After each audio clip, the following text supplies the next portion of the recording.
We've had some close calls already. There could be even tougher days ahead. Cheer up. It might be all downhill from here. Meaning things will start becoming easier for us? Or our situation will deteriorate from here? Exactly.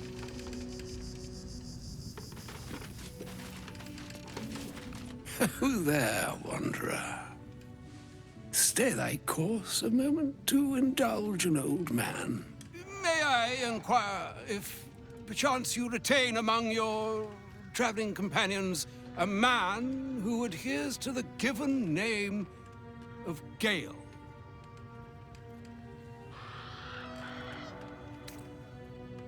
Should it be the nature of our acquaintance that interests you, well, you may safely classify Gale and I as friends. Should it be the nature of your present interlocutor that you desire to drag from the dark and unknown, I shall be glad to aid in your quest for illumination and identify myself as Elminster.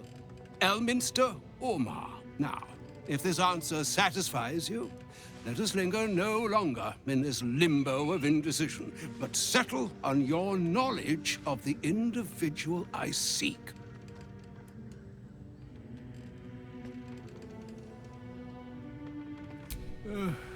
Ever a man of leisure. Would it pain you greatly to assist me along the little voyage I intend to undertake to this aforementioned camp?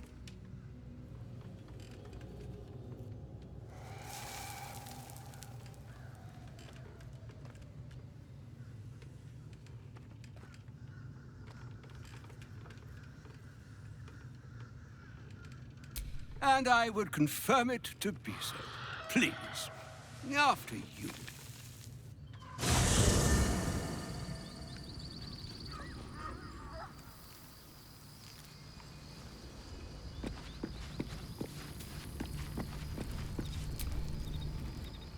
My thanks for your excellent guidance. Ah, and yonder I spy the object of my pursuit. Elminster? The very same, Gale. And a fair bit miffed he is, too, finding himself forced to expose his best pair of boots to so many miles of country road on your behalf. I don't understand. How so on my behalf? I was bid to spare neither time nor my own self to find you. She sent me, Gale. You know of whom I speak. But why? Out with it, Elminster. Please. Young man, has your sojourn away from Waterdeep washed away your decorum as well as your patience? Nigh a 10-day I've gone without honest fare, worthy of the name. Drank naught but what the sky entitled my thirst. Why, some bread, cheese, and a cup of wine would appear unto me a feast. Surely you won't begrudge me a mite of rest and repast before I get out with it?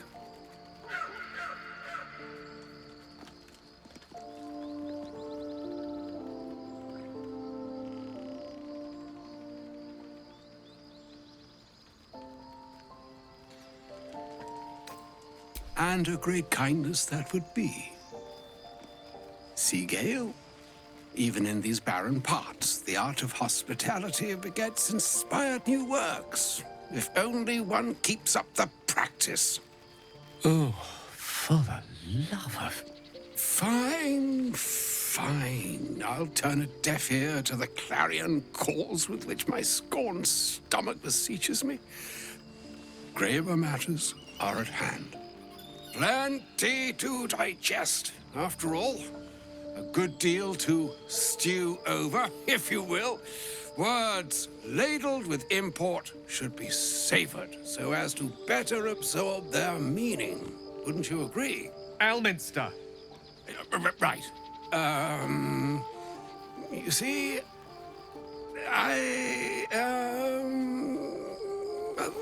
that is to say, Gale, my boy, I've come to address a most pressing matter.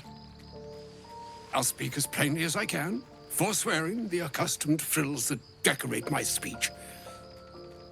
I'm here on behalf of Mistra. The message and the charge I bring you are hers.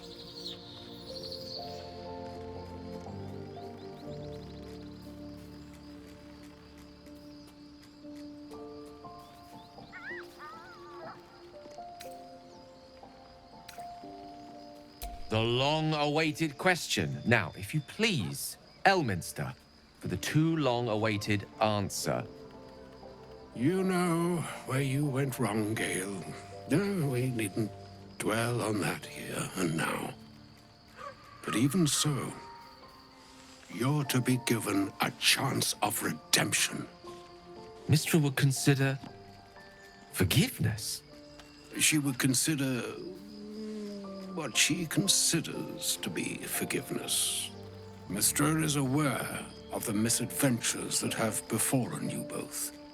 She knows of your strife with the Absolute, that most insidious of evils.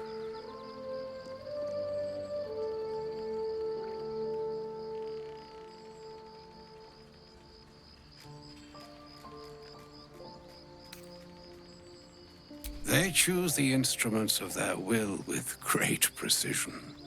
Sometimes the single drops we think we are do not realize what waves we are building up to be. Do not discount yourself, and by the same token, do not discount your enemy.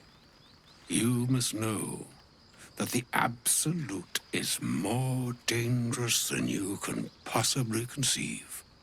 It threatens all who live, even those who are undying.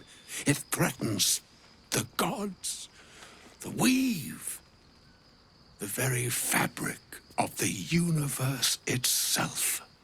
That is why I have come here to charge you, Gale, with its destruction. It is Mistra's belief that only you can.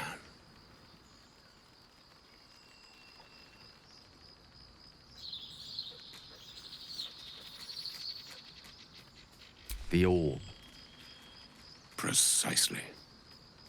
Mistra has granted me the power to stop the clock, as it were, on the orb's rush to overpower you. Instead, you will be able to unleash its lethal combustion at will. Interesting. This could be help or hindrance. We shall have to see. You must find the heart of the Absolute, whatever that may be, and use yourself as the catalyst that will burn it from this world.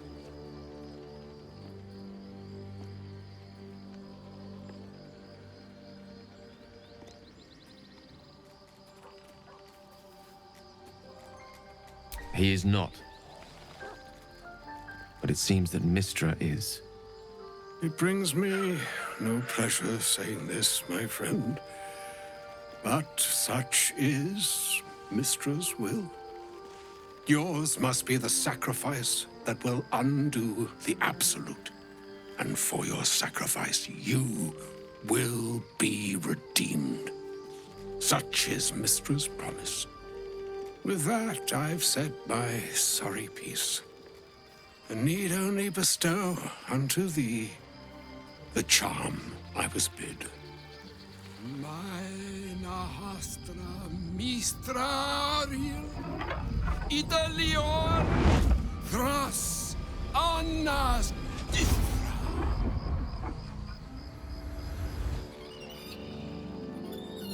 It is done. Both charge and charm have been committed into your care. To you, I commit into care Gale himself. I count on you to shepherd him well on this strangest of journeys.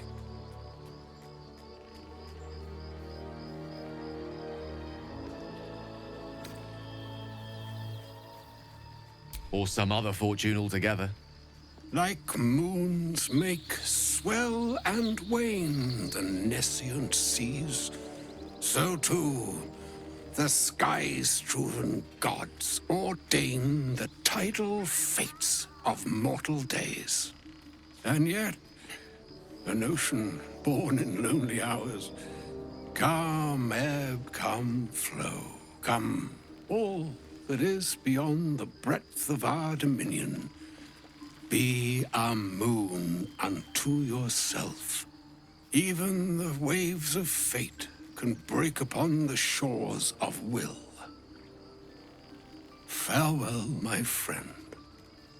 Farewell, Elminster. I'm glad she chose you.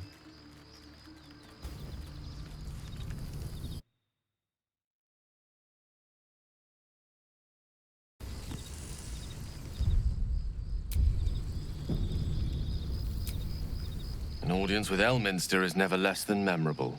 I'd have hoped to introduce you to him in less dire circumstances. But those are hard to come by these days.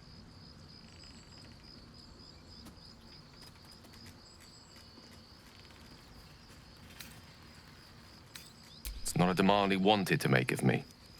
As Mistress chosen, he had no choice but to deliver her message, however much it pained him to do so. For Mistra to have sent him, the severity of her bidding could not be clearer, or weigh more heavily on me. Time seems so infinite when you're young. A month is an age. A year is a lifetime. It is a strange feeling to realize how little of it one might have left.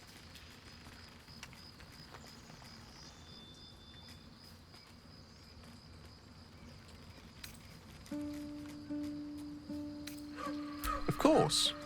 We offer the clearest solution to our problem. All I have to do is find the right place and time, close my eyes, and let go. Then the slate will be clean. Wrongs will be righted, the absolute will be gone, and I along with it.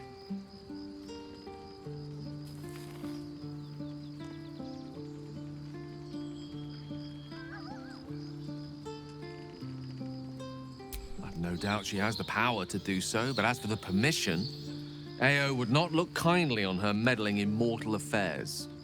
Divine intervention has a tendency to make things worse, not better.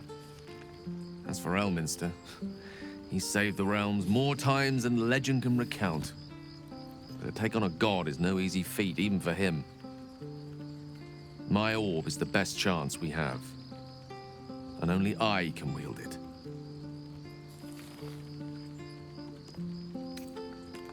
If there was, I'm sure the goddess of magic and the greatest wizard who ever lived would have identified it. But alas, only one solution is offered. That remains ahead of us for now. The heart of the Absolute must be discovered before I can stop its beating.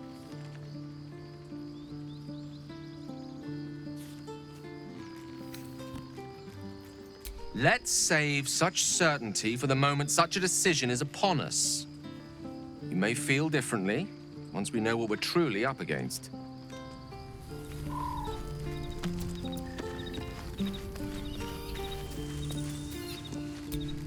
You wish to speak?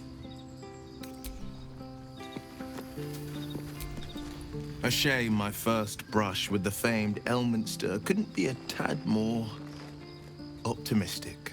Listen, I might invoke the Triad from time to time, appeal to Helm, but I'm no man of faith. Not like Gale. I don't know what drives a man to consider his own death, among countless others, to be an appropriate exchange for his goddess's forgiveness. To me, it all sounds like nonsense.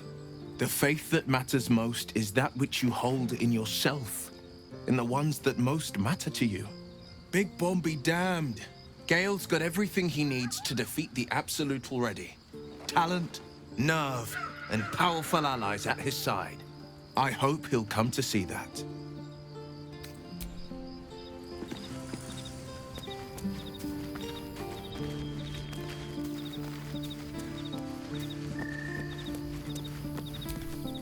Fate, spin. Dost thou require a new ally?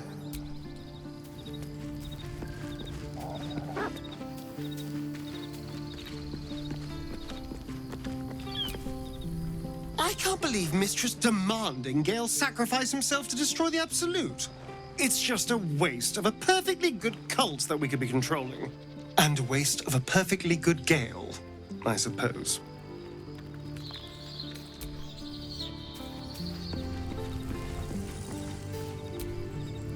Oh, was that Gale's granddad?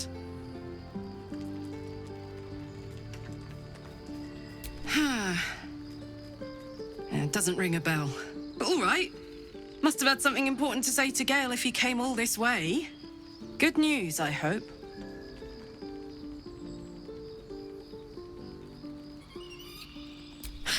Whoa, now, he's got a...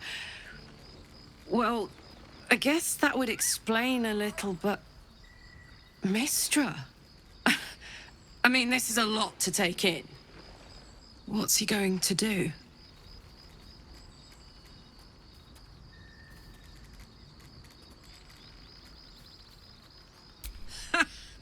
Fuck me. There's devotion and then there's stupidity. If the god of magic can't handle this without sacrificing Gale, she's no god at all. Poor Gale. He must be in bits after hearing that. I'll distract him. Tell him I haven't read a book since secondary school. Watch his face melt off.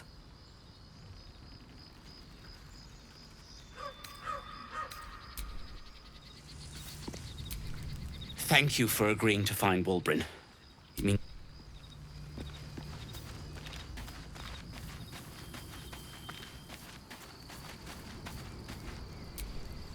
I can't believe Mistra actually expects Gale to just sacrifice himself like that.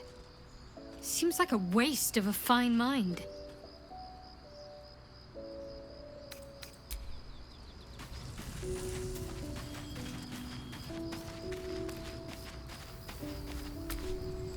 Elminster. Even the Githyanki have heard tell of the Sage of Shadowdale. Some of his works have been translated to Tirsu. That doesn't mean his every word carries wisdom, however. Near as I can tell, Mistra demands Gale's faith, but holds no faith in him. Why else would she demand Gale sacrifice himself, and perhaps so many others? Does she not think he can destroy the Absolute with his own immense talents? Does she not know the mighty company that he keeps? Demanding Vlaakith may be, but she acts for the good of the Githyanki people. Mistra is concerned only for herself. Perhaps he'd find forgiveness in a fiery death. But I can't help but wonder why he'd want it at all.